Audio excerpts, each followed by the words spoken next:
नमस्कार, स्वागत है आपका इतवारी मोटिवेशन में। आज का जो हमारा विषय है वो है कुछ नया करने का साहस करें। इस विषय पे आज हम चर्चा करेंगे। तो इतिहास की पुस्तकों में दर्ज हो चुके महान दार्शनिक हैं, वैज्ञानिक हैं या राजनीतिज्ञ हैं, उनकी जीवनी को पढ़कर उनका अनुकरण करने भर से हम उन्हीं की तरह महान नहीं हो सकते हैं। इसके लिए हमें मौलिक चिंतन करना पड़ेगा। उसके आधार पर कुछ नए निष्कर्ष सामने लाने होंगे जिसकी उपयोगिता सारे समाज में सहज स्वीकार्य हो। नित नए प्रयोग करने से हमें हिचकिचाना नहीं चाहिए। हो सकता है कि जिस विषय वस्तु पर हमने अपने प्रयोग को केंद्रित किया है उसका सकारात्मक परिणाम जल्दी सामने ना आए, लेकिन पहले प्रयास, दूसरे प्रयास और यदि ज़रूरत हो तो उसके बाद भी समुचित संसाधनों के साथ नए सिरे से प्रयास करते रहें। सफलता कभी ना कभी अवश्य मिलेगी, बस आप डटे रहें। अपने अंदर रचनात्मक प्रवृत्ति उत्पन्न करने के लिए दूसरों के अनुभव मददगार साबित हो सकते हैं, बिल्कुल सही बात है, लेकिन ये आपको मौलिक सोच विकसित करने के लिए सिर्फ एक आधार प्रदान करते हैं। अतः पहले पढ़ी गई या पहले किए गए प्रयोगों के निष्कर्ष को तथ्य मानकर नहीं बल्कि साधन मानकर आगे बढ़ना चाहिए। कभी कभी ऐसा भी होता है कि जब आप अपने नए विचारों को दूसरों के सामने रखते हैं तो उनकी प्रतिक्रिया उत्साहवर्धक नहीं मिलती है। इससे निरुत्साहित होने की आवश्यकता बिल्कुल भी नहीं है। आप अपने निष्कर्षों से उन्हें परिचित कराना जारी रखिए और उनके द्वारा दी गई प्रतिक्रियाओं को भी सकारात्मक रूप से ग्रहण कीजिए। यह आपके द्वारा किए जा रहे प्रयोग के अगले चरण के लिए लाभकारी साबित हो सकता है, क्योंकि हम किसी भी या किसी दूसरे मनुष्य की तरह जो भी करते हैं तो ज़रूरी नहीं कि वह सही ही हो।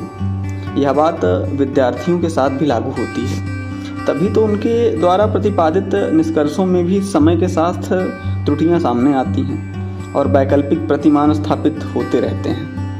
अपने अंदर रचनात्मक अभिवृत्ति विकसित करने के लिए कुछ बातें हमेशा ध्यान में रखनी चाहिए। जैसे कि सबसे पहले जिस विषय वस्तु के प्रति आप अपनी दृष्टि विकसित करना चाहते हैं उस पर अपना ध्यान केंद्रित रखें, है ना। चिंतन मनन से जो भी नए विचार आपके मन में प्रस्फुटित हों उनकी आलोचनात्मक समीक्षा भी कीजिए, ताकि कोई पूर्वाग्रह सही निष्कर्ष तक पहुंचने में बाधक ना बन जाए। इसके अलावा नवाचार पर बल देते समय दूरदृष्टि बनाए रखनी चाहिए।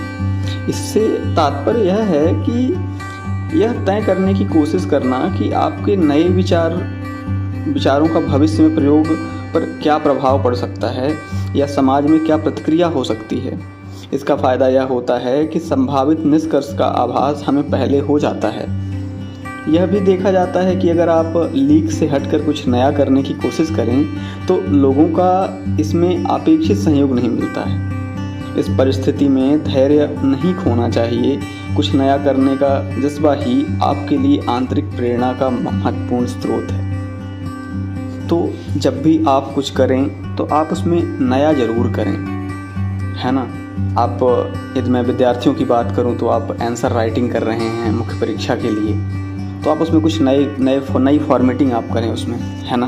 आप प्रयास करें कि आपका उत्तर अलग दिखे दूसरों से, तो उसके लिए आपको नया करना पड़ेगा। जो परिपाटी आ रही है उससे अलग फ्लो डायग्राम बनाएं, कुछ पॉइंट्स में लिखें, कुछ पैराग्राफ्स में लिखें, तो आप नया करते रहें। हो सकता है आपको जो कोचिंग संस्थान है वहाँ पे आपको शायद कम नंबर मिलें या वो आप बोले कि नहीं ऐसा नहीं लिखा जाता है, लेकिन आप कुछ नया करें। हो सकता है परीक्षक की निगाह में आपकी कॉपी अच्छी साबित हो जाए और आप अच्छे नंबर प्राप्त हों। तो चलिए मित्रों, बहुत बहुत धन्यवाद इस सेशन को सुनने के लिए। और यदि आप इतवारी मोटिवेशन से कुछ भी सीख रहे हैं तो हमें ज़रूर बताएं, और यदि आपको अच्छा लगा हो तो इसे आगे भी बढ़ाएं, है ना। तो चलिए कुछ नया करते रहिए और अपने साहस को बनाए रखिए। जय हिंद, जय भारत।